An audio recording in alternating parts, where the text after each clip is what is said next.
Damas, caballeros, damos inicio a esta tercera videoconferencia con la presentación de nuestros dos invitados. Tenemos al doctor Guillermo Alejandro Antonio Aliaga Pajares. Él es abogado por la Universidad de Lima, máster en Derecho Empresarial. Tiene estudios de doctorado en Derecho y Ciencias Políticas por la Universidad Nacional Mayor de San Marcos, diplomado en Derecho Minero Canadiense por la Universidad de York, socio fundador de Abogados Pacta, Sociedad Anónima Cerrada, es congresista de la República del Perú, también tiene estudios de negociación y conflictos por la Universidad de Harvard, estudios de Derecho Comunitario Europeo por la Universidad de Navarra, estudio de aprendizaje del Consejo y Seguridad y Estructura Básica de la Organización de Naciones Unidas, llevado a cabo en Japón. Asimismo, contamos con la presencia del doctor Carlos David Alberto Castro Barriga. Él es PhD, doctor en Derecho Público y Gobernanza Regulatoria con amplia experiencia en el sector público, experto en regulación, análisis y diseño de marcos regulatorios, políticas públicas, derecho administrativo, simplificación administrativa y modernización de la gestión pública. Su experiencia laboral incluye investigación, gestión de proyectos, diseño, implementación y evaluación de políticas públicas y elaboración de proyectos normativos. Tiene experiencia liderando equipos y asesorando a funcionarios de la empresa pública y privada. Como bien está organizado, tenemos a continuación la primera ponencia por parte del señor congresista Guillermo Aliaga Pajares, perspectiva de gestión. Adelante, señor congresista Aliaga. Muchas gracias y buenas noches a todos los participantes el día de hoy. Quería empezar, no sin antes agradecer primero al congresista Luis Roel Alba, segundo vicepresidente del Congreso de la República, amigo mío. Adicionalmente, agradecer a la Fundación Hans Seidel por darnos la oportunidad el día de hoy de poder participar en el presente evento virtual. Asimismo, agradecer a la bancada de Somos Perú, quien tuvo a bien acondicionar a quien habla para poder dar la presente ponencia. Asimismo, agradecerle a todos los presentes por dedicarnos unos cuantos minutos de su tiempo, esperando de que la presente charla sea de su completo agrado y les sea útil en su vida profesional y o académica. Dicho esto, quisiéramos empezar la ponencia del día de hoy, apoyándome, claro está, con el área de informática, a quien le pediré que pase a la siguiente diapositiva.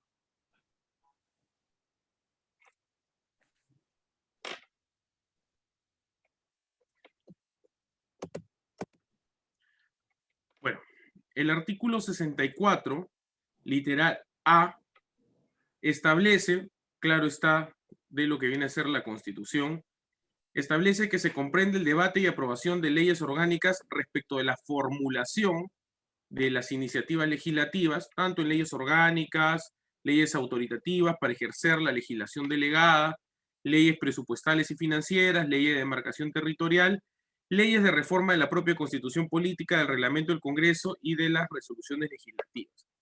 En este artículo, como ustedes podrán ver, mis estimados, se comprende todo aquello que es considerado como una iniciativa legislativa. La iniciativa legislativa, como hemos de ver en unas cuantas diapositivas, es aquella prerrogativa que tienen ciertas personas o un grupo de personas que están establecidas por la Constitución o por el reglamento del Congreso en aplicación de la Carta Magna para poder presentar propuestas de normas. Estas, como pueden verlo acá, según lo que describe el propio artículo 64, literal A, pueden ser de varios tipos. Leyes ordinarias, que son las leyes comunes y corrientes que nosotros conocemos. Leyes orgánicas, que son aquellas que sustentan justamente la organización de una propia entidad.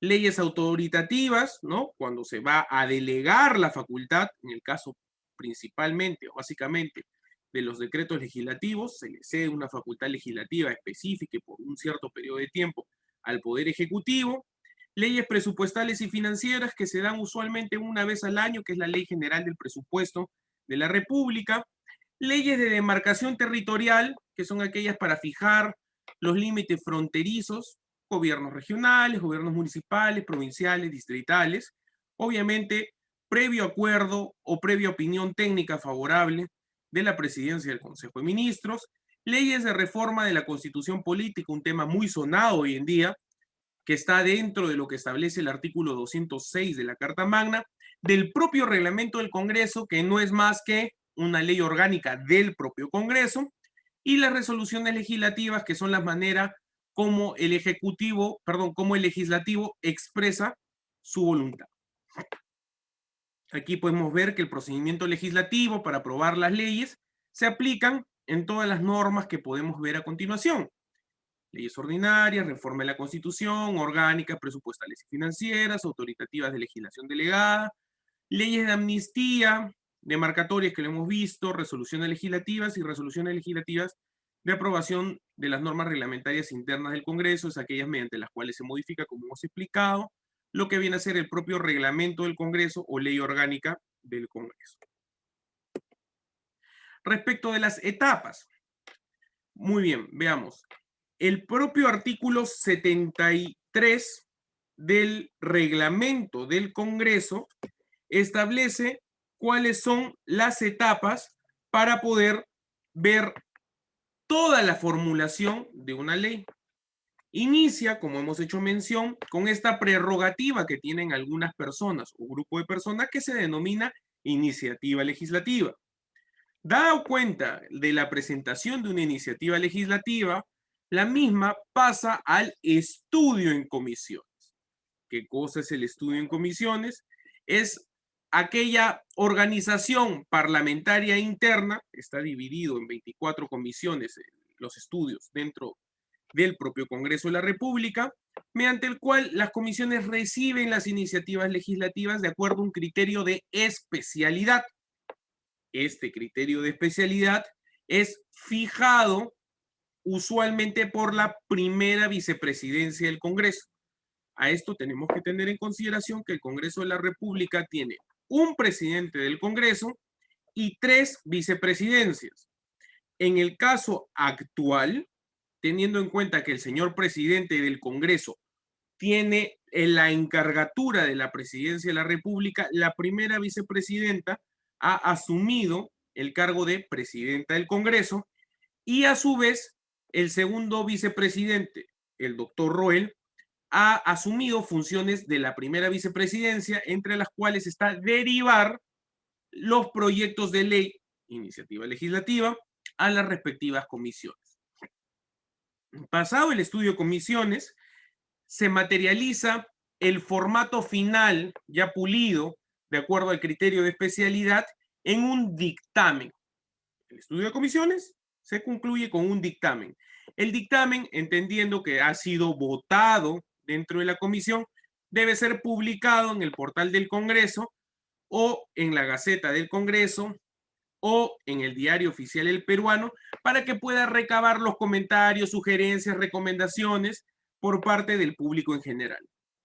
Una vez concluido en la etapa de 7 días de haberse publicado el dictamen, el mismo debería ingresar al debate en el Pleno del Congreso. ¿Cómo se materializa, cómo se formula el ingreso de un dictamen que ya pasó la etapa de publicación en el ingreso al Pleno del Congreso? Se materializa, disculpen, mediante una junta de portavoces o una reunión del Consejo Directivo. El Consejo Directivo o la junta de portavoces establecerán, de acuerdo al número de votos que cada portavoz o vocero representan, qué cosa va a ingresar en la agenda del Pleno. Una vez ingresado a la agenda, empieza el debate en el Pleno del Congreso. Ahí es donde usualmente cualquier persona que ha podido ver los debates del Congreso vea que hay 3 tipos de votaciones: a favor, en abstención o en contra. De ser el caso que el número de votación sea mayoritariamente a favor, dependiendo del quórum que se necesita para poder tener y o si es que la votación es calificada o no, de ser el caso que se apruebe el dictamen en el Pleno del Congreso, se deberá posponer a una segunda votación el mismo dictamen que ha sido previamente ya aceptado. Existe también la modalidad de la exoneración de la segunda votación, que es un tema muy puntual que podría ser solicitado por el presidente de la comisión que ha presentado el dictamen ante el Pleno del Congreso. Ya sea que ha habido una aprobación de la segunda votación o que la misma ha sido doblemente votada o exonerada, podríamos hablar de que ese documento, es decir, el dictamen ya aprobado en doble votación, tiene un nombre del documento que se remite que se llama autógrafa.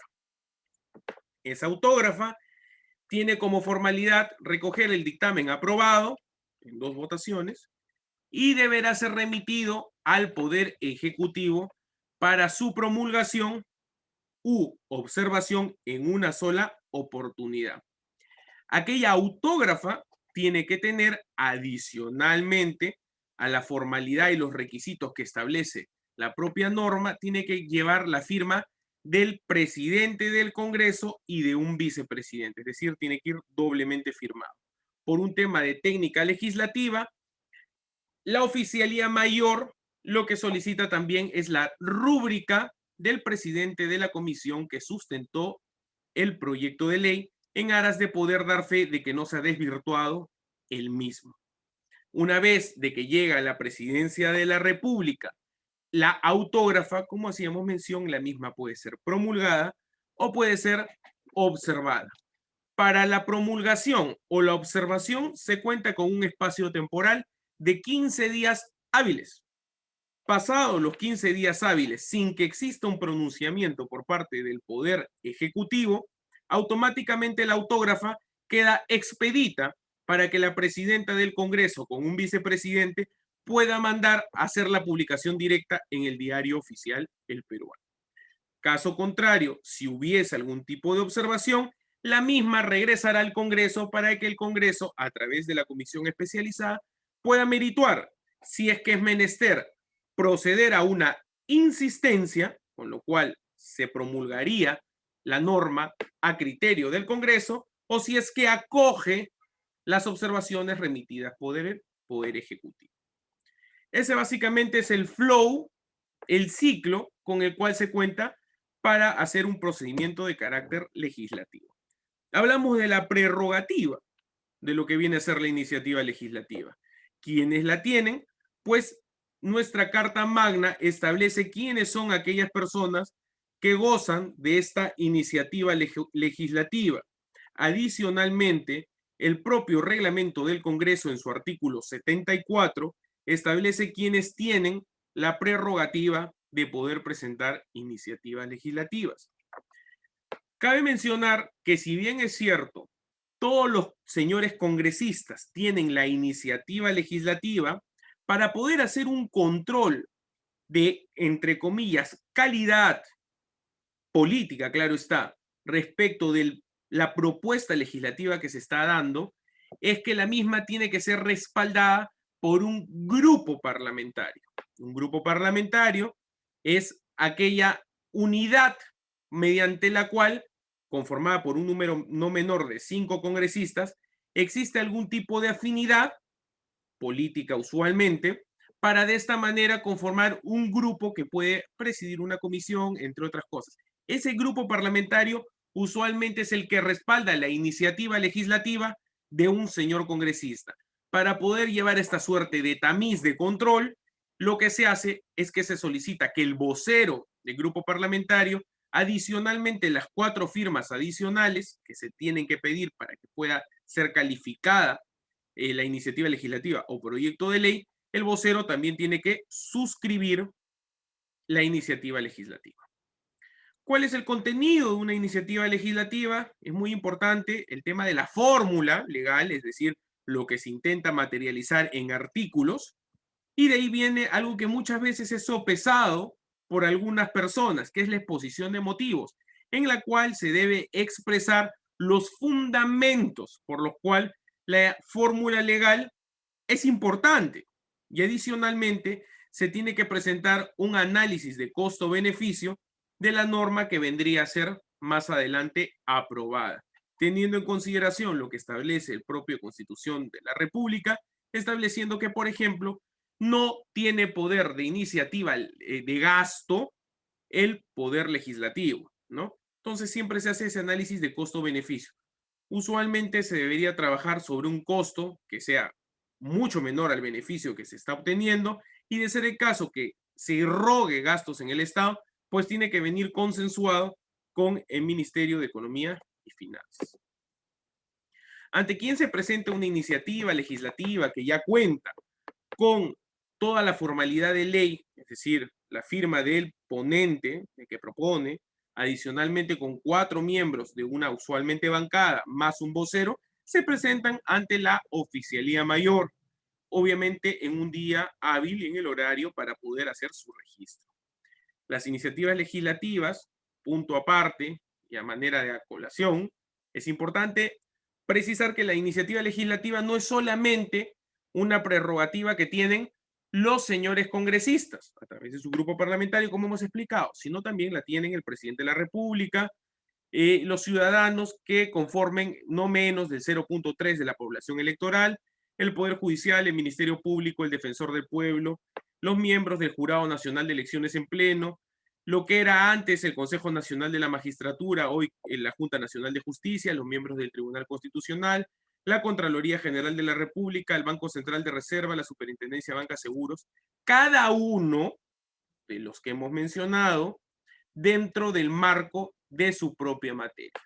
Es decir, no vamos a esperar, por ejemplo, que la Contraloría General de la República presente una iniciativa legislativa respecto tal vez, digamos, de un tema de transportes, porque esa es una prerrogativa que podría tener o el Poder Ejecutivo, a través del Presidente de la República, refrendado por el ministro respectivo del sector, o podría hacerlo el Congreso de la República. Pero si es que fuese un tema de lo que viene a ser control o fiscalización del gasto público, la Contraloría también tiene esa prerrogativa por un tema de especialidad en la materia. Habíamos hablado de lo que es estudio en comisiones. Bueno, lo que es estudio en comisiones, como habíamos expresado, el Congreso de la República tiene 24 comisiones ordinarias. Cuando la proposición de ley o propuesta de ley o proyecto de ley, también denominado, cumple con los requisitos reglamentarios formales, la Oficialía Mayor la recibe, la registra y dispone su publicación para que sea sujeto de cualquier tipo de comentario por parte de cualquier presidente, de cualquier persona. Adicionalmente, se debe informar a la vicepresidencia encargada, que como hemos hecho mención hace poco tiempo, usualmente recae sobre la primera vicepresidencia, a qué comisión se va a ir a destinar el proyecto de ley. Es decir, se recibe el proyecto de ley después de que ha pasado por oficialía mayor y se va a analizar si es que este proyecto tiene conceptos que son afines al tema de transportes, irá a la Comisión de Transportes. Si tiene temas afines a lo que viene a ser, por ejemplo, temas culturales, irá a la Comisión de Cultura. Cada iniciativa legislativa puede ser remitida a una o a 2 comisiones. Excepcionalmente, podrá irse a una tercera comisión previo acuerdo del Consejo Directivo del Congreso. Estas proposiciones pueden ser asignadas a una o 2 comisiones como máximo para su estudio, excepcionalmente, como hemos dicho, a una tercera previo acuerdo del Consejo Directivo.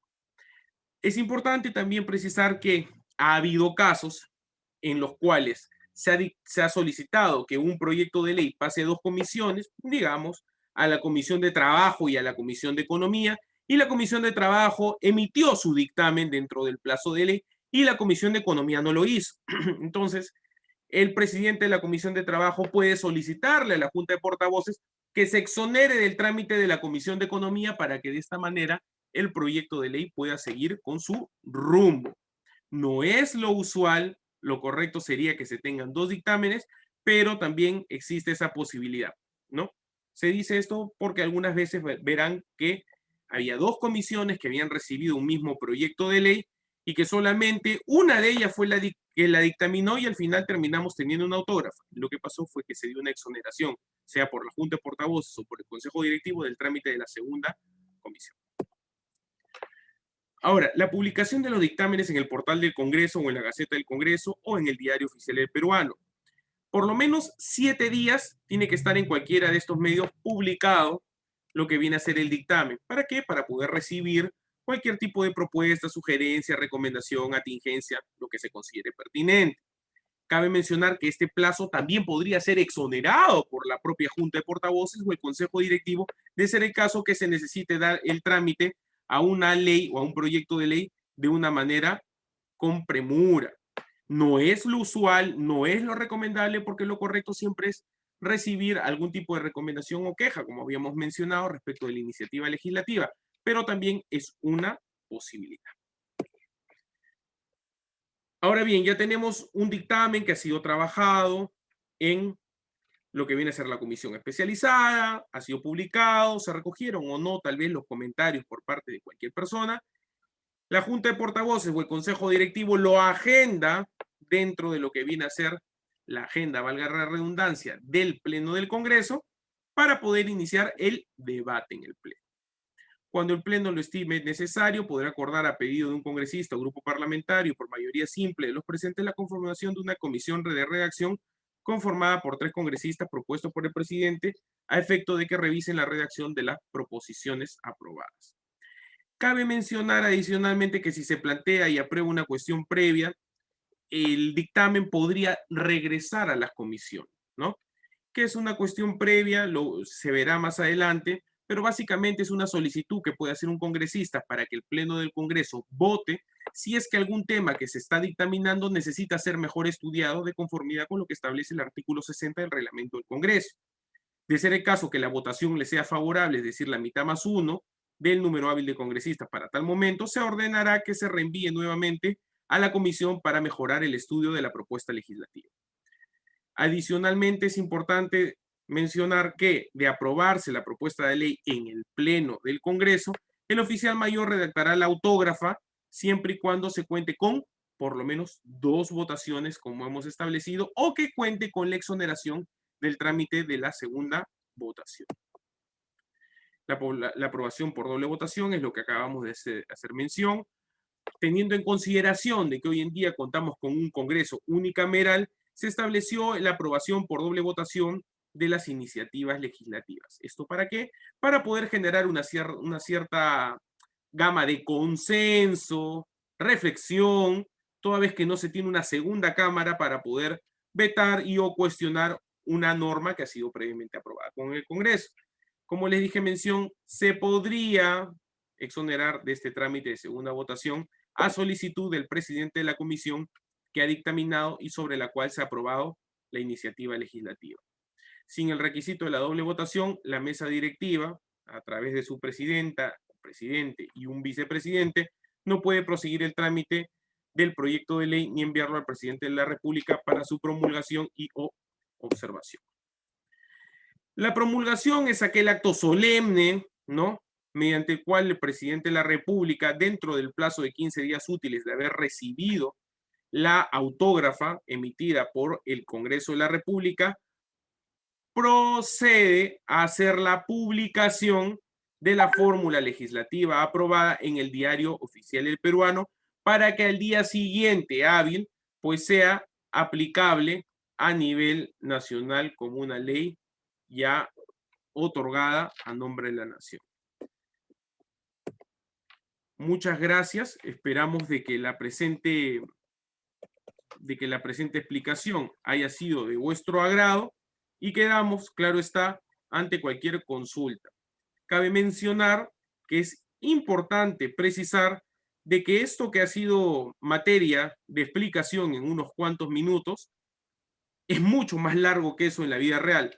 El trabajo en las comisiones es un trabajo bastante arduo que demanda por el criterio de especialidad en la materia, como hemos hecho mención, la ponencia de algunas personas o notables especializados en la materia, motivo por el cual se requiere muchas veces contar con su apoyo, su didáctica para poder perfeccionar lo que inicialmente empezó como una iniciativa legislativa. Ustedes verán que muchos congresistas pueden ser, o podemos ser, mejor dicho, evaluados por el número de proyectos de ley que se materializaron en leyes. Sin perjuicio de ello, también es importante precisar que no muchas veces es importante el número de proyectos de ley que se han venido a dar o el número de leyes alcanzadas, sino sobre todo la calidad de la ley que ha podido ser emanada por parte del Congreso. Dicho esto, no queda más que agradecer nuevamente al vicepresidente Roel Alba por la consideración para con este congresista al haber sido invitado, al igual que a la Fundación Hans Seidel, que desde el primer momento que hemos podido iniciar trabajo a nivel del Congreso, hemos contado con su apoyo de manera constante. Nuevamente, muchas gracias. Señor congresista Guillermo Aliaga Pajares, quedamos muy agradecidos por su ponencia y tenga por seguro que va a permitir enriquecer nuestros conocimientos para en su momento poder sustentar iniciativas tan necesarias para poder revertir esta situación de incertidumbre, principalmente en el tema de salud, para poder comprometer la participación, identificación y compromiso de esta población en lo importante que es respetar los protocolos de bioseguridad, entre otros temas. Continuando con nuestro programa, a continuación tenemos la ponencia del doctor Carlos David Alberto Castro Barriga con el tema Proyecto de Ley. Adelante, doctor Carlos Castro. Buenas noches. Muchas gracias al Congreso de la República por la invitación, al coorganizador, la Fundación Hans Seidel. Agradecimientos especiales al congresista Luis Roel Alba, segundo vicepresidente del Congreso, y por supuesto mis saludos también al congresista Guillermo Aliaga Pajares, quien me precedió en esta conferencia. Bueno, a mí me han pedido, como ustedes han señalado bien en la presentación, hablar de los proyectos de ley y de la debida motivación, o de la importancia de la debida motivación en los proyectos de ley. En buena cuenta, a lo que nos tenemos, o a lo que nos vamos a referir en esta presentación, es a la importancia del ejercicio de la función legislativa y de un debido, y la importancia de un debido procedimiento legislativo, no solo como mecanismo, no solo como instrumento para mejorar la calidad de las leyes, sino también para mejorar y fortalecer la legitimidad del Congreso de la República. Del Congreso de la República y de nuestro sistema político y democrático. Y quiero, por este motivo, enfatizar la relación intrínseca que existe entre la función legislativa, el Estado de Derecho y la democracia. Como todos ustedes saben, ambos son piedras angulares de todo Estado constitucional moderno. ¿Por qué decimos que la función legislativa está vinculada al principio de Estado de Derecho? Porque las leyes deben ser claras, transparentes, generar predictibilidad, seguridad jurídica, evitar un mal ejercicio del poder conferido. Deben respetar los derechos fundamentales, la separación de poderes, el debido procedimiento legislativo en su emisión. Como decía Edmund Burke, no hay peor tiranía que la de las malas leyes. No hay cosa que le haga más daño, o no hay de las cosas que le hagan más daño al Estado de Derecho y a la democracia que una mala ley. ¿Y por qué está vinculada a la democracia? Porque evidentemente el ejercicio de la función legislativa es expresión del mandato popular, de la representación política, ¿no? De la expresión de la voluntad popular expresada en las urnas. Es el ejercicio de la función, el ejercicio de la función legislativa se realiza en representación del soberano que es el pueblo.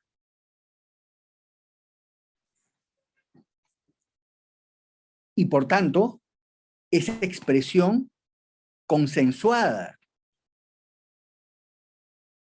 de los diversos intereses que están representados en nuestra sociedad y expresados en el Parlamento. Como máxima instancia de una democracia liberal y representativa, fundamento de todo Estado social y democrático de derecho. Entonces, las leyes deben evitar cualquier tipo de arbitrariedad e impedir excesos en el ejercicio del poder. Y como decía, contribuir a generar seguridad jurídica y predictibilidad, ejes fundamentales de todo Estado de Derecho. Entonces, pero hay un elemento adicional que yo quisiera compartir con ustedes y que es parte de mis reflexiones académicas y son temas que yo comparto en mis clases como docente de la Facultad de Derecho de la Universidad Católica y coordinador del programa de segunda especialidad en Derecho Público en Gobierno de la Facultad de Derecho de la Universidad Católica, que es la vinculación del ejercicio de la función legislativa con otro principio que es fundamental en nuestro Estado constitucional moderno, que es el principio de buen gobierno. El buen gobierno debe ser entendido no solo como una aspiración, sino como un principio fundamental que irradia a todo el ordenamiento jurídico, ¿no? Y que es vinculante para todos los poderes públicos, incluido el Congreso de la República y el ejercicio de la función legislativa. ¿Y de qué hablamos entonces cuando hablamos de un buen gobierno? Como principio constitucional, vinculado a la función legislativa. Ya sabemos cómo el principio democrático y el principio de Estado de Derecho, pilares del Estado moderno, constitucional moderno, se vinculan al ejercicio de la función legislativa. ¿Cómo se vincula entonces el buen gobierno como principio constitucional al ejercicio de la función legislativa? Permítanme compartir pantalla.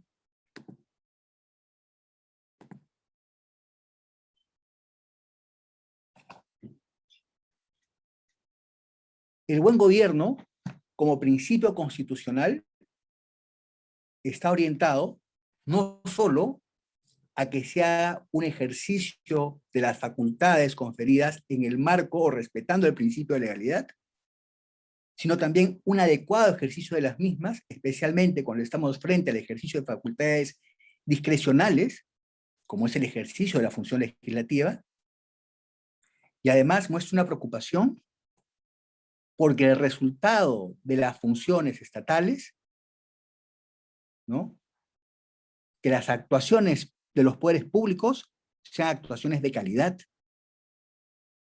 como factor de legitimidad. Es decir, el buen gobierno como principio busca orientar el ejercicio del poder de manera adecuada para garantizar actuaciones eficaces y de calidad como factor adicional de legitimidad de los poderes públicos.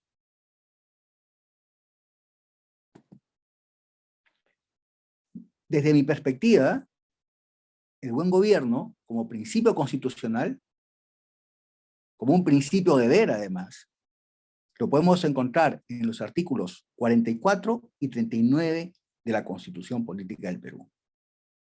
El artículo 44 referido a los deberes del Estado y el artículo 39 referido a la función administrativa, a la función pública. Y así lo ha reconocido nuestro Tribunal Constitucional en diversas sentencias. Como principio constitucional, el buen gobierno puede ser definido como el adecuado y responsable ejercicio del poder y del cumplimiento de los deberes de función estatal, garantizando la realización de los derechos humanos y la protección del interés general, proveyendo marcos institucionales transparentes y participativos para el eficaz funcionamiento del aparato estatal en el marco de un Estado social y democrático de derecho, como medio para asegurar el desarrollo de todos los miembros de la sociedad en condiciones dignas y de igualdad. Si nosotros entendemos entonces el buen gobierno como un principio constitucional desde esta perspectiva, ¿cuál es la vinculación entre la función legislativa y el buen gobierno? Que el principio constitucional de buen gobierno impone el deber constitucional de emitir leyes, normas de calidad. Buenas normas.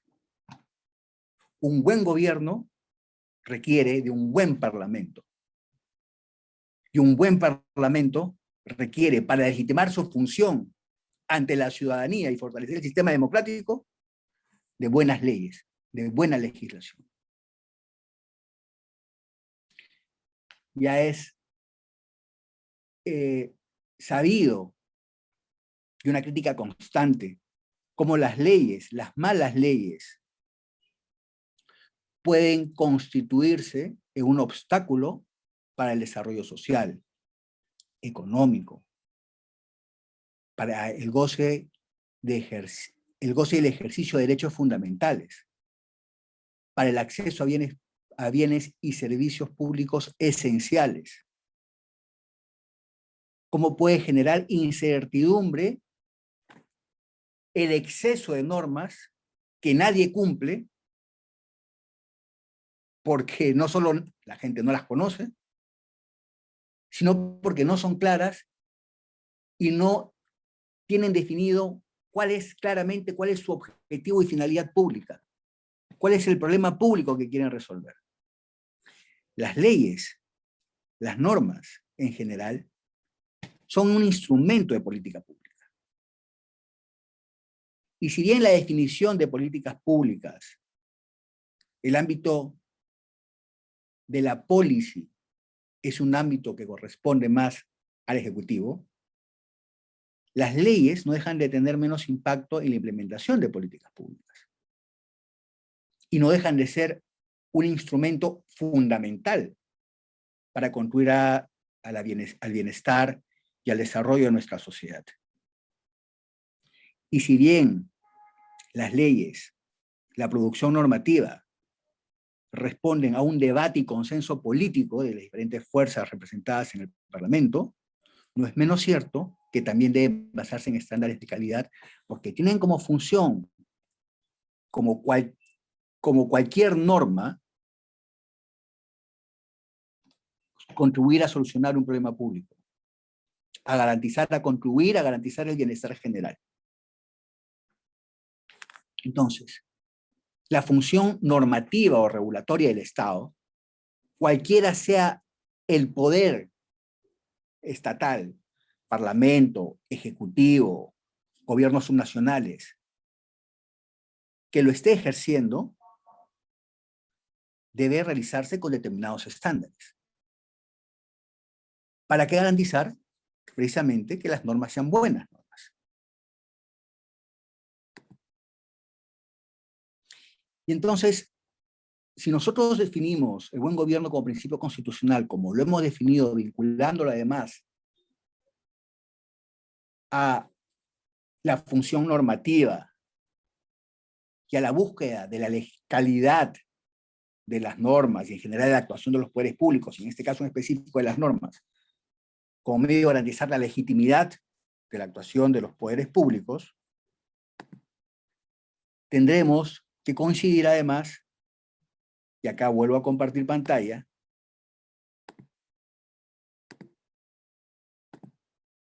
que el buen gobierno se vincula al establecimiento de marcos normativos que orientan un modo en la actuación de los poderes públicos.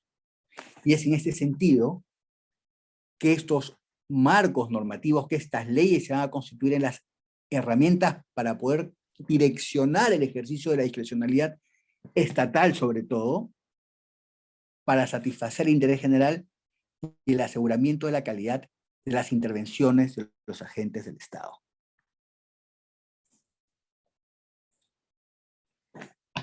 Entonces, el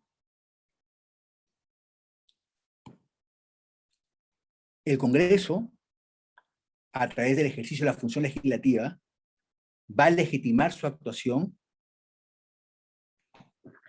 no solamente cuando emita buenas normas, de acuerdo a un adecuado, conforme o un adecuado procedimiento, o un debido procedimiento legislativo, que es el que está previsto en el reglamento del Congreso, sino también a través, o en la medida que las disposiciones normativas contenidas en las leyes sean cumplidas.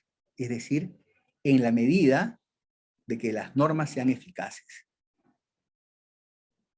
Y esto, entonces, impone la obligación del Congreso de la República de adoptar medidas para mejorar la calidad de las leyes, la calidad de la legislación. Debemos entender que parte del descrédito o de la crisis de legitimidad que afronta el Congreso de la República, no solo en nuestro país, sino, digamos, en el mundo.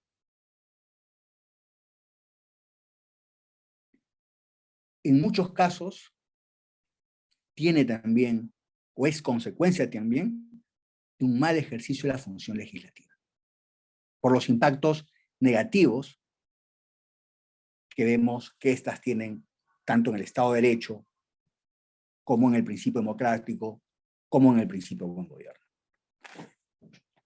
Debemos entender además que el Estado moderno es esencialmente un Estado regulador. Y ojo, acá no quiero dar a entender que el Estado debe retraerse a su mínima expresión y dejar libres a los actores privados. No. Lo que quiero decir es que la forma de intervención del Estado para garantizar la prestación de bienes y servicios, con la participación también de los privados, se modifica. Y por tanto ya no se constituye en el único prestador, ni principal prestador de bienes y servicios, sino sobre todo en el garante de la calidad de dichas prestaciones. Y por tanto, el rol de la función regulatoria del Estado se vuelve fundamental. Es por eso, y esto lo vamos a ver un poco más adelante, que el Poder Ejecutivo viene impulsando el año 2014 como parte del proceso de vinculación a la OCDE, una política de calidad regulatoria. Quiere decir una política orientada a mejorar la calidad de la producción normativa del Ejecutivo, que es, bueno, pues su ámbito de competencia, ¿no es cierto? Y creo que podría ser interesante, en este sentido, verlas para el Congreso de la República, ver las normas que emitió el Poder Ejecutivo para poder también orientar, o evaluar, implementar políticas o mecanismos institucionales orientados a mejorar la calidad de su producción normativa. Esfuerzo que no es nuevo. Yo en el 2014, 2015, participé en una comisión especial conformada en el Congreso de la República como asesor, experto en temas de regulación, para evaluar la eficacia de las leyes. Y ya recuerdo que el congresista Alberto de Belaúnde planteó en algún momento crear una oficina en el Congreso de la República orientada a este propósito.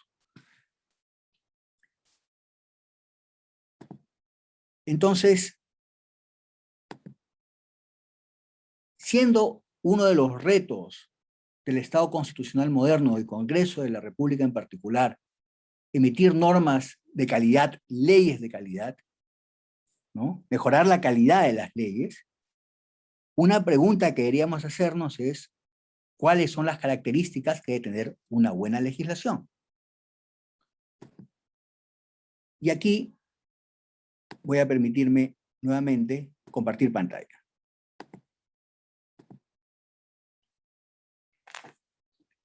Una buena legislación, acá voy a... Esto no es así, esto es así. Una buena legislación debe basarse en evidencia.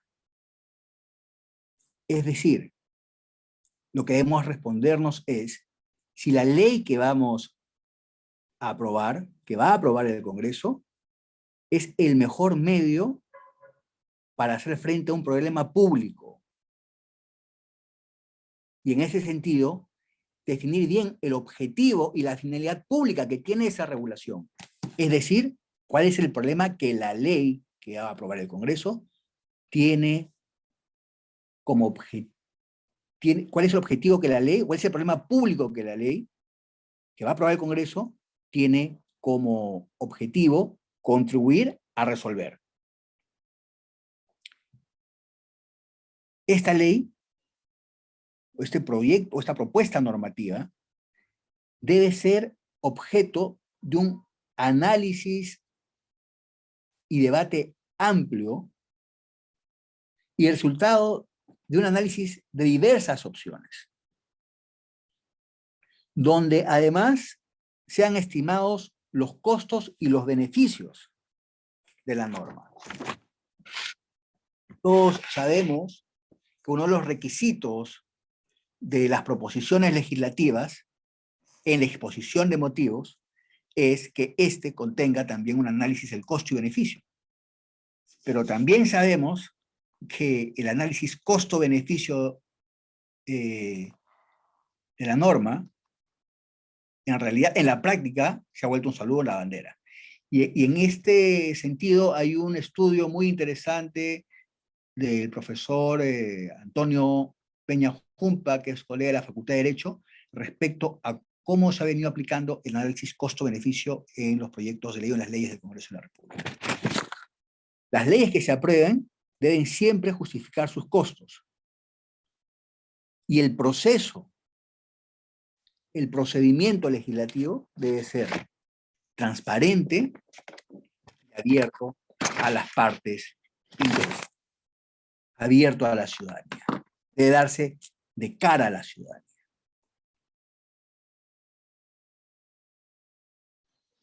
Como hemos mencionado ya, ¿Cuáles son los beneficios de tener una buena legislación? Promueven la transparencia y generan predictibilidad, garantizan seguridad jurídica y fortalecen el Estado de Derecho, permite medir los impactos de la regulación de las políticas públicas, permite identificar los costos y beneficios y promover la eficacia y la eficiencia, y permite fortalecer entonces el sistema democrático y político en su conjunto. Y esto es fundamental.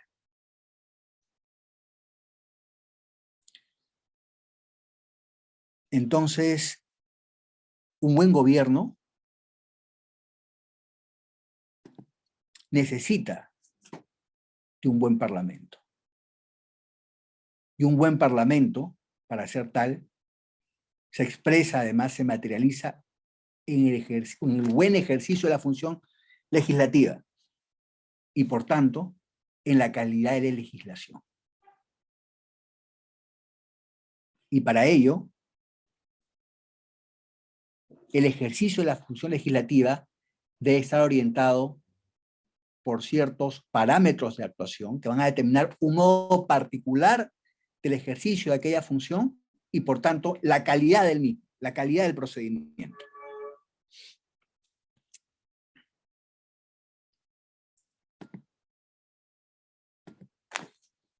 Y entonces, un buen gobierno y un buen parlamento, como les decía, se va a ver expresado en buenas leyes como resultado de un debido procedimiento legislativo.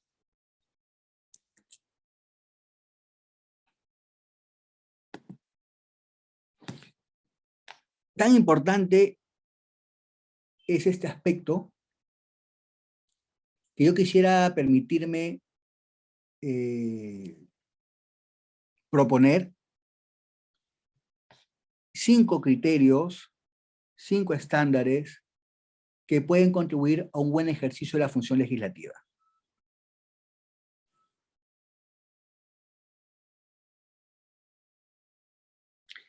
Y estos 5 estándares están determinados por los principios de buen gobierno, que se constituyen en principios de buena legislación.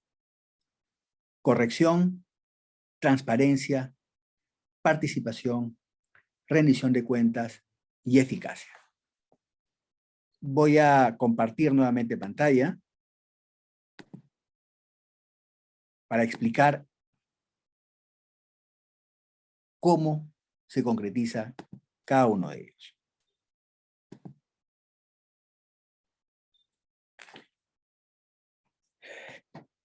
¿Qué implicaría el principio de corrección? Que la función legislativa se ejerza con sujeción a la Constitución, a la ley y al derecho, siguiendo el procedimiento establecido. Además, que la ley guarde coherencia con el ordenamiento jurídico y con las políticas públicas nacionales.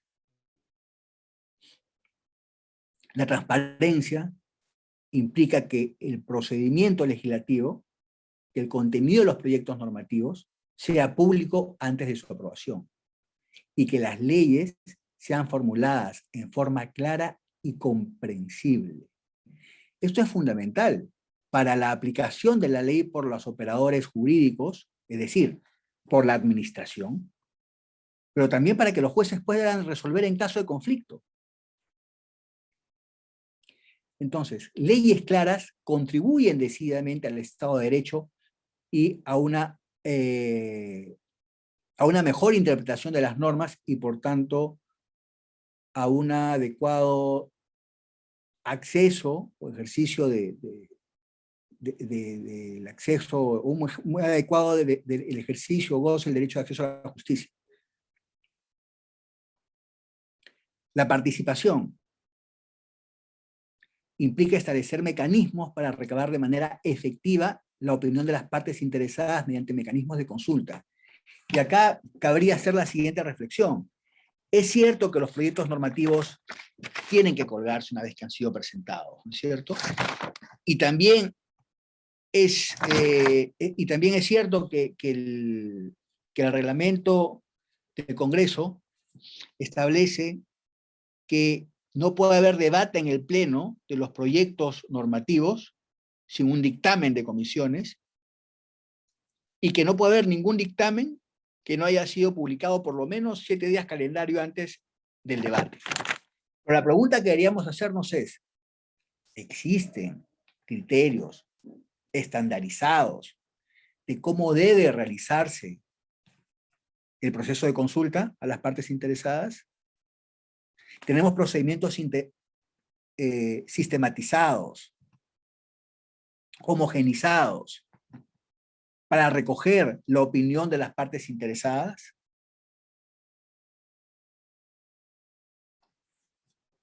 Y esto es fundamental para garantizar no solo la transparencia del proceso, del procedimiento, sino también la participación. No solo como mecanismo, esto es importante, no solo como mecanismo para legitimar el proceso de elaboración de las normas, sino también para poder recabar información que permita emitir una buena norma, una norma que efectivamente sea capaz de identificar el problema público y establecer mecanismos que permitan su efectivo cumplimiento.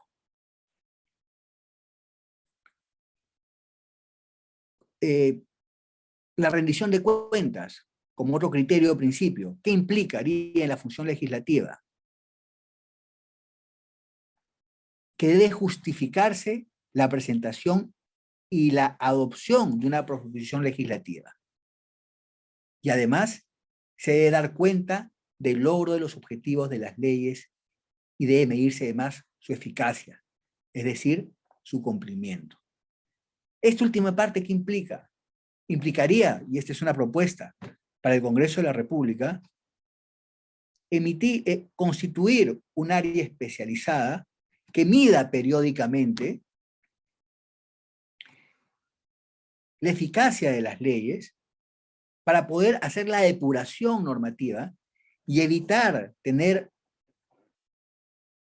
una maraña de normas, una maraña de leyes, que lo único que hacen es generar incertidumbre y constituirse en obstáculos para el desarrollo del goce de derechos.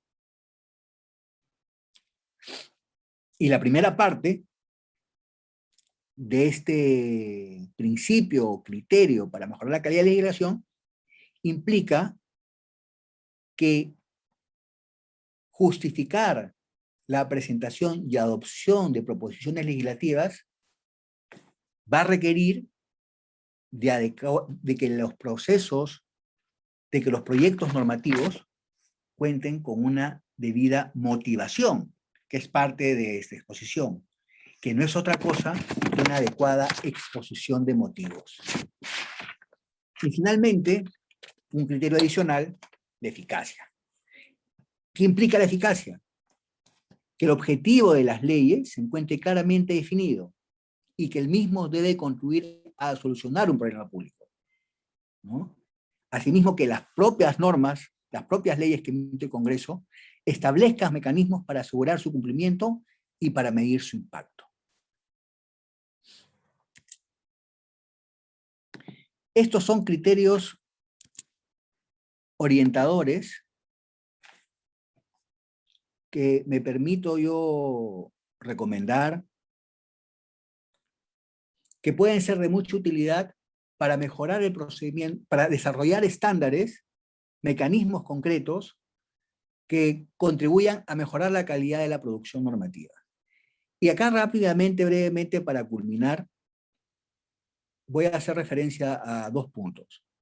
Primero, a cuál es la política que viene implementando el Poder Ejecutivo respecto a la mejora de la calidad regulatoria, la calidad normativa, de los reglamentos del Poder Ejecutivo, de las normas del Poder Ejecutivo. Y finalmente, hacer una reflexión respecto a la importancia de una debida motivación, o en otras palabras, de una adecuada exposición de motivos de los proyectos normativos. Miren, hay un marco ya normativo,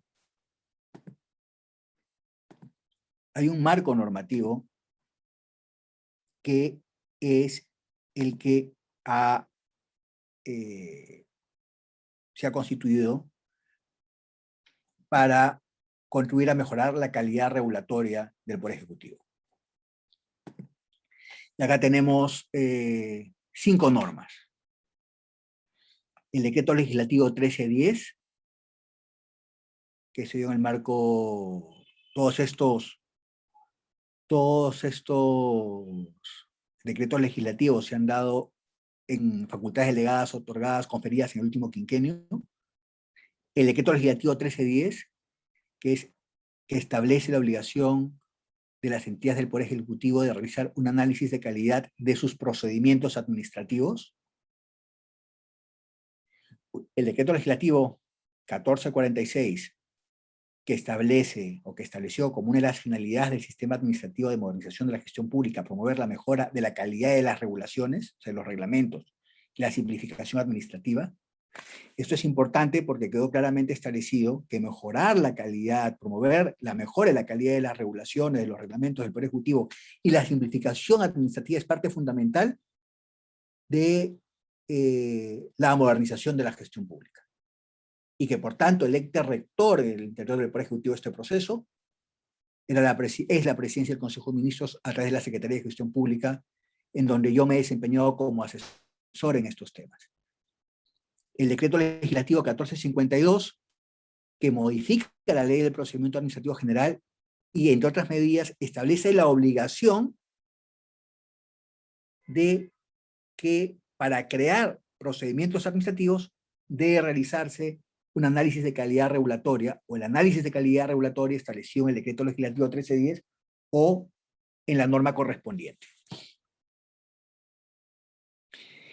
Y luego tenemos el decreto legislativo 1448, que es el que establece el marco legal para el desarrollo de una política de calidad regulatoria, así como los instrumentos para la mejora de la calidad de la regulación, y establece expresamente, incorpora expresamente como instrumento de calidad de la regulación el análisis de impacto regulatorio, o RIA por sus siglas en inglés.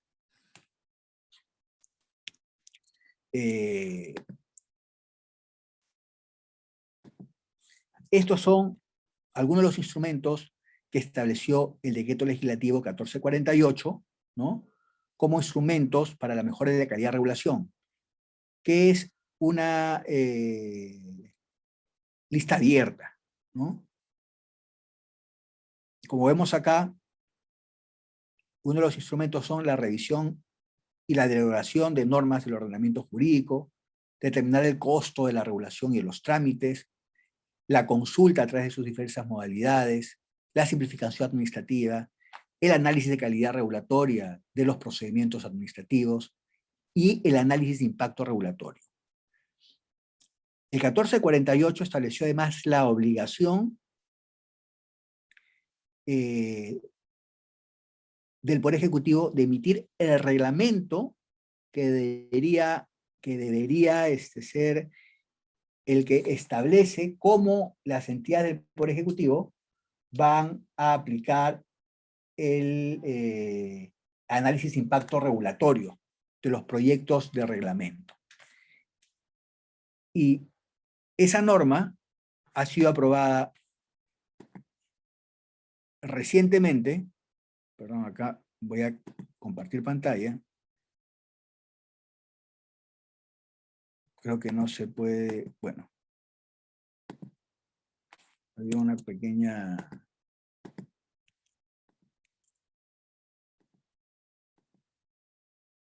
Bueno, ha sido aprobada recientemente mediante el Decreto Supremo 063/2021 de la PCM el pasado 3 de abril de este año. Entonces, este es el marco en el cual, perdón, aquí está. Voy a volver a compartir pantalla. ¿Cómo es esto? A ver, perdón. Ya.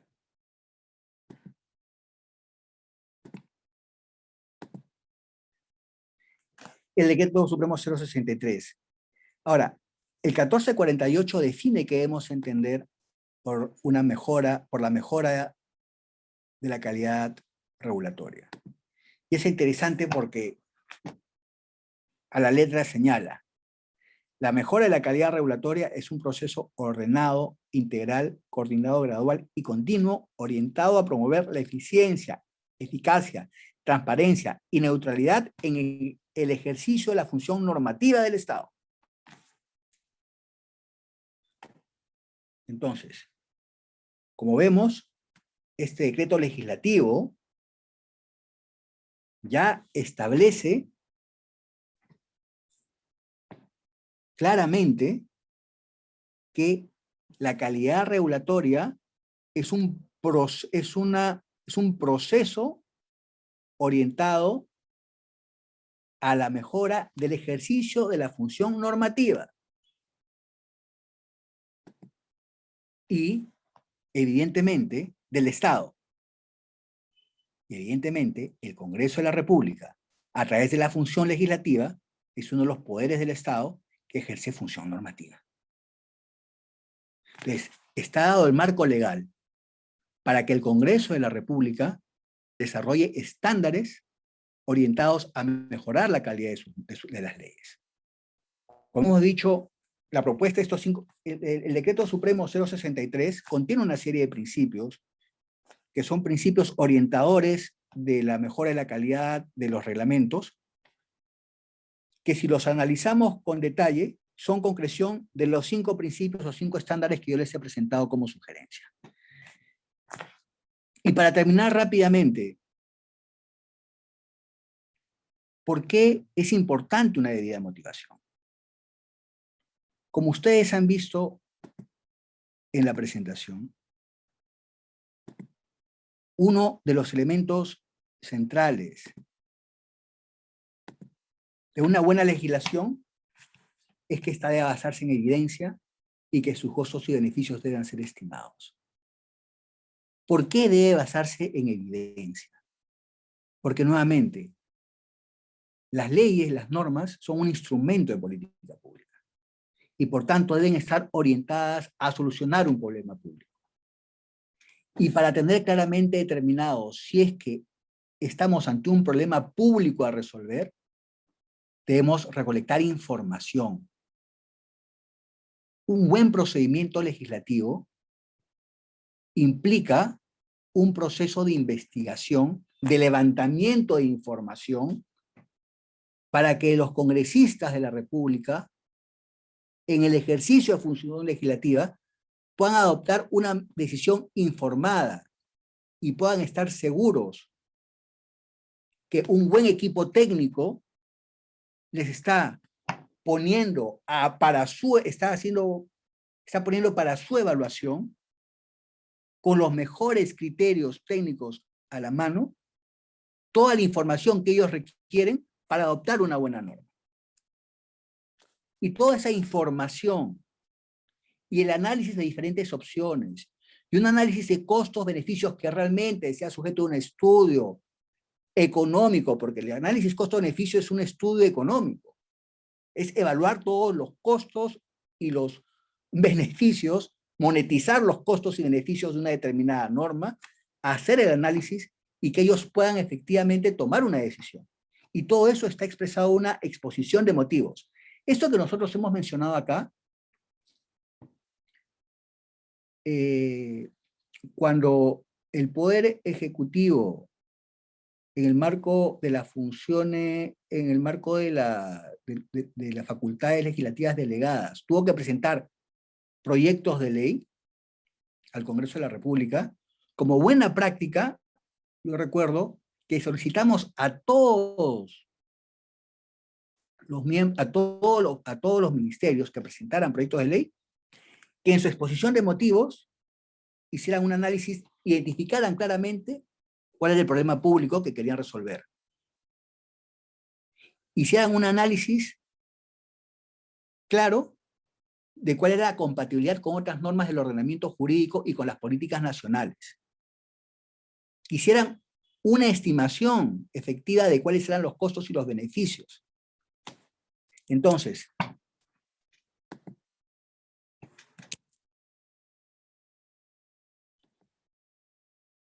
solo para concluir, quiero reforzar esta idea. Establecer mecanismos que contribuyan a mejorar la calidad de las normas, ¿no? Mediante una buena elaboración de la exposición de motivos, no busca limitar el ejercicio de la función legislativa. No busca limitar la facultad discrecional que tienen los congresistas, que no tienen mandato imperativo, que no están sujetos a mandato imperativo, para, como resultado de una discusión, de un debate entre las diferentes fuerzas políticas, puedan adoptar las leyes que consideren que son mejores para el país. Lo que se propone es que el ejercicio de esa función pueda ser ejercido proveyéndolos de los instrumentos necesarios que les permitan ejercer su función de la mejor manera posible, con los mayores estándares de calidad y en beneficio de los intereses del país. Fortaleciendo de esta manera, legitimando de esta manera la función del Parlamento, ¿no? El sistema democrático y el Estado de Derecho. Muchas gracias por su atención. Muchas gracias, doctor Castro. Y continuando con el programa, pasamos a las preguntas. La primera dirigida al señor congresista Guillermo Aliaga. Señor Guillermo Aliaga, señor congresista. Sí, adelante, les escucho. Es muy lamentable la crisis que estamos viviendo por la pandemia. La normativa que ha estado presente en este ya primer y segundo año ha estado orientado al tema económico, al tema legal, al tema de sanitario de salud. ¿Cuál considera usted que debería ser la iniciativa legislativa que motive la identificación, participación y compromiso en esta población para respetar los protocolos de bioseguridad, valorar nuestra visión de país y poder lograr mejores resultados en esta crisis? Bueno, antes que nada, felicitar al doctor Castro por la ponencia que ha dado y procedo a absolver la consulta. Miren, la consulta tiene varios aspectos, sobre todo desde el punto de vista sociológico y hasta antropológico, ¿no? Porque tendríamos que ver que somos un país muy diverso, con expectativas muy diversas, que tiene muchas ganas de salir adelante y que cualquier posición o postura de iniciativa legislativa que se dé no siempre va a estar de conformidad con todos los sectores, ¿no?, que conforman el Estado. Pero sí creo que hay una de las pocas cosas, aparte del fútbol, que nos puede unir, es el tema de la lucha común contra la pandemia. ¿Y esto cómo se ha materializado? Por lo menos a través de una suerte de iniciativas que se han dado desde el Congreso. Se conformó una comisión, por ejemplo, COVID, para poder establecer aquellas deficiencias que podía presentar el sistema y de esta manera tratar de implementar conjuntamente con el Ejecutivo soluciones reales y prácticas para la problemática del COVID-19. Pero yo creo que lo que puede ser hoy en día, y lo estoy viendo en el día a día, como una posible solución no solamente al problema económico, al problema sanitario, al problema de la propia reactivación económica en sí, yo creo que puede ser el tema de las vacunas. Y me explico. He visto cómo los países como por ejemplo Estados Unidos, que no toda la población desea vacunarse, pero el hecho de sentir la población que su Estado está preocupado en poder darle esa esperanza de tener esta suerte de escudo para poder salvarse, más allá de si lo quieres usar o no, es algo que da esperanza, porque lo tienes. Y hay muchas críticas que se están dando a nivel nacional de que si es que la vacuna podría ser importada, no podría ser importada, puede ser distribuida por los privados o no puede ser distribuida. Si es que pudiese generarse un consenso, y desde el Congreso lo hemos tratado de hacer a duras penas, de tratar de inocular a la mayor cantidad de población, podemos llegar a dos cosas muy puntuales. Primero, disminuir la ratio de fallecidos, que es importantísimo, porque a nadie le gusta ver perder un familiar. Segundo, buscar la reactivación económica, y creo que, o sea, paralelamente, por así decirlo, se consigue un efecto que es muy importante. Unir a una población que hoy en día está desmembrada por el tema político.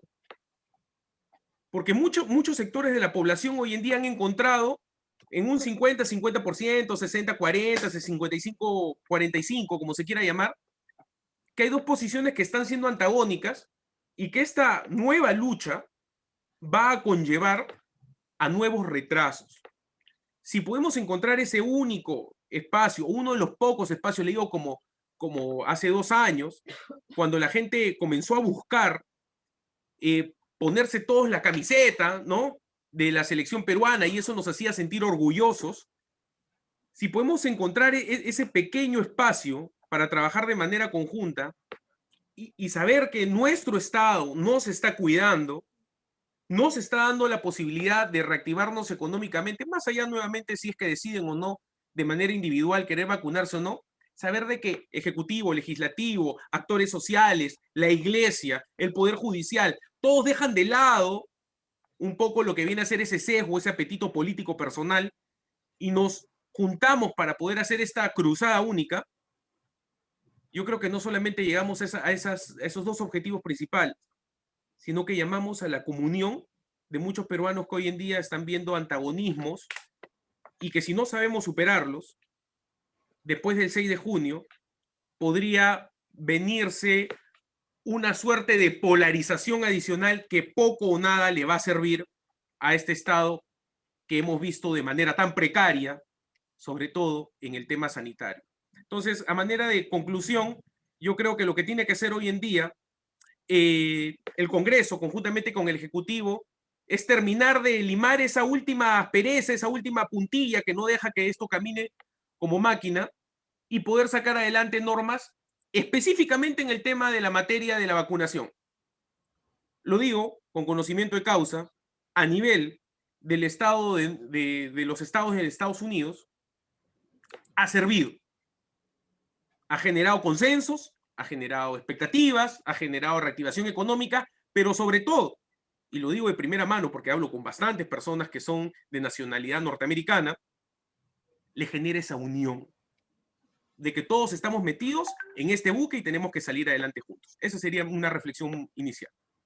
Gracias. Muchas gracias, señor congresista Guillermo Aliaga. Y la pregunta para el doctor Alberto Castro. Esta jornada de videoconferencias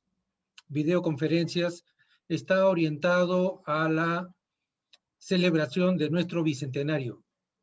En ese sentido, una síntesis de lo que usted nos ha expuesto el día de hoy está orientada a la vinculación entre la función legislativa, el Estado de Derecho y la democracia, para que estas iniciativas de ley, esta normativa tenga mejores resultados, logre mejores objetivos. ¿De qué forma usted considera que al valorarse la visión de país, que está perfectamente definida en el plan estratégico, plan bicentenario, se habló de la visión de país 2021, 2030, ya se está hablando de la visión 2050, sin embargo, la visión de país está escrita, pero no está difundida, no está promovida, no está posicionada? ¿De qué forma, al valorar la visión de país, esta legitimidad de la legislación va a tener mejores resultados? ¿Cuál es su apreciación al respecto?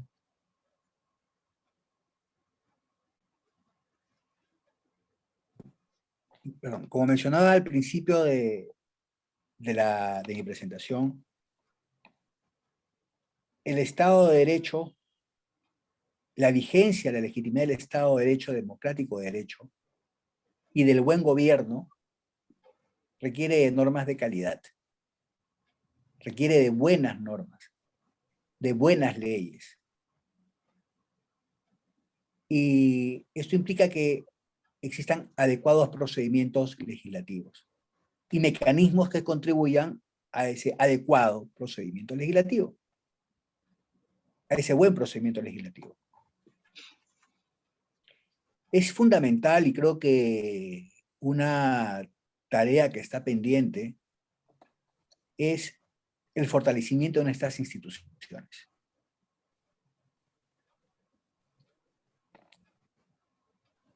Esto se expresa en diferentes ámbitos. Yo me voy a remitir expresamente al tema de esta conferencia, pero creo que de más está señalar que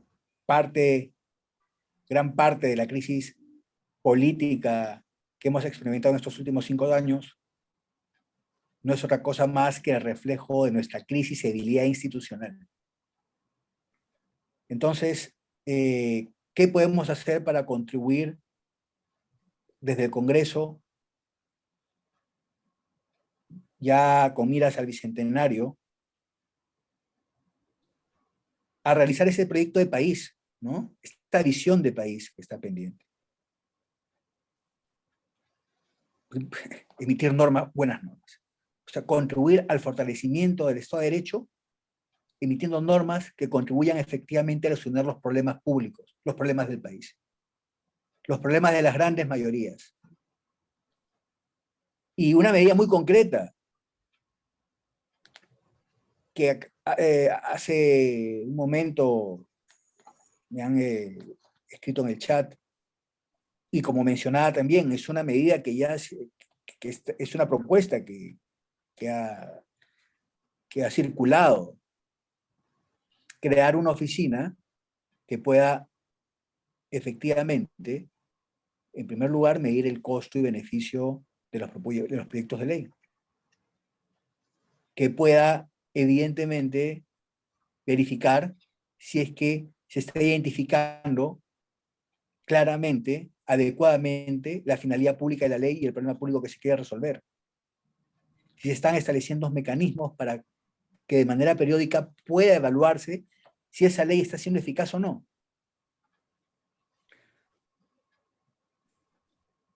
Que las leyes sean evidentemente bien redactadas, de una manera clara.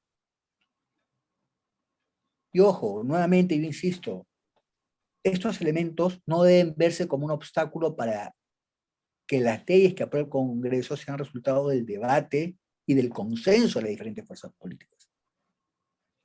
Estos mecanismos deben verse como una herramienta que va a contribuir a que los congresistas de la República adopten una mejor decisión al momento de adoptar las leyes. Y como mecanismos que van a contribuir entonces a fortalecer el Estado de Derecho. De manera concreta, reitero, una oficina, un área especializada en el Congreso, que evalúe la calidad de los proyectos normativos antes de pasar de comisión a debate en el Pleno. Muchas gracias, señor doctor Alberto Castro. Estamos a breves 2 minutos de terminar esta videoconferencia. Es oportuno compartir, pues, especial reconocimiento a la segunda vicepresidencia del Congreso, en la persona del señor congresista Luis Roel Alba, del señor director regional de Fundación Hans Seidel, señor Philip Fleischauer, al señor Jaime Barné Palomino, jefe de la Oficina de Cooperación Internacional. Asimismo, es oportuno hacerles la invitación a la siguiente videoconferencia el día 27 de mayo, Sudamérica, elecciones en pandemia, conferencia internacional. Agradeceremos a cada uno de los asistentes, damas y caballeros, tengan a bien compartir lo vivido el día de hoy en esta tercera videoconferencia, producto de esta jornada de actividades propias del Bicentenario 2021, para que puedan visitar el portal web del Congreso y poder tomar conocimiento de esta videoconferencia, así como de las 2 anteriores. Agradecemos a cada uno de ustedes su especial dedicación, a los señores expositores, a las damas y caballeros que han participado y a las instituciones que han permitido que este evento se realice.